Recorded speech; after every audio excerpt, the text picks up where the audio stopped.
अभी 2 दिन पहले ही कैबिनेट में विशाखापट्टनम के स्टील प्लांट के लिए 11,000 करोड़ रुपए की इन्वेस्टमेंट की घोषणा, मदद की घोषणा नरेंद्र मोदी जी ने की है।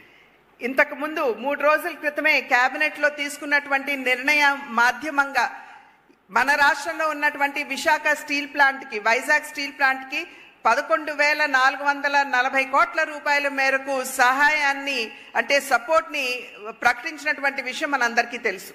इसमें 11,000 करोड़ रुपए से ज्यादा महत्वपूर्ण ये है कि आंध्र का गौरव ऐसा विशाखापट्टनम स्टील प्लांट अब लंबे समय तक चलने वाला है, वो सुनिश्चित हो गया है। ఇక్కడ 11,000 కోట్ల రూపాయలు అనేది ప్రధానం కాదు।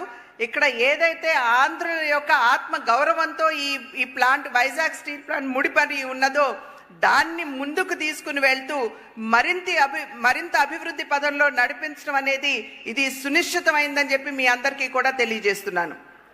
अमरावती राजधानी की जो कल्पना चंद्रबाबू जी ने की थी और मोदी जी ने जिसका भूमि पूजन किया था, वो पूरे अमरावती प्रोजेक्ट को एक प्रकार से दरकिनार किया था। मोदी जी ने ये 6 महीने में 27,000 करोड़ रुपया अमरावती प्रोजेक्ट के लिए हुडको और वर्ल्ड बैंक के माध्यम से देकर चंद्रबाबू नायडू जी की कल्पना की राजधानी बनाने का काम स्पीड से आगे बढ़ाने का काम किया है। ఏదైతే అమరావతిని రాజధానిగా అప్పట్లో ముఖ్యమంత్రిగా ఉన్నటువంటి చంద్రబాబు నాయుడు గారు నిర్ణయం చేశారో అది గడిచిన 5 సంవత్సరాల కాలంలో దాన్ని బుట్టదాఖలు చేయడం జరిగింది।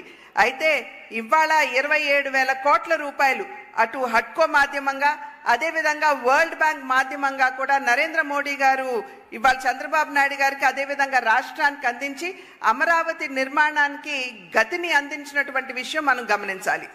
रेलवे जोन का भी फाउंडेशन स्टोन रख दिया गया है।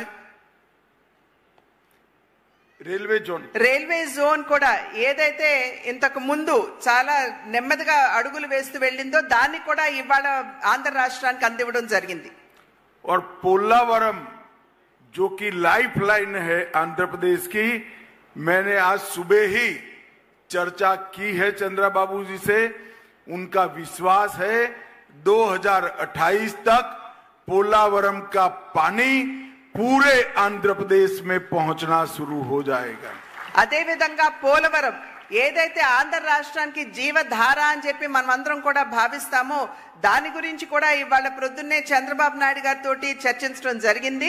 ఇవాళ వారు ఇచ్చినటువంటి అదే విధంగా ఇవాళ సభా మాధ్యమంగా ఇచ్చేటువంటి వాగ్దానం ఏమిటంటే 2028వ నాటికల్లా సంపూర్ణంగా యావత్ ఆంధ్ర రాష్ట్రానికి పోలవరం మాధ్యమంగా నీరు అందుతుందని చెప్పి తెలియజేస్తున్నాము।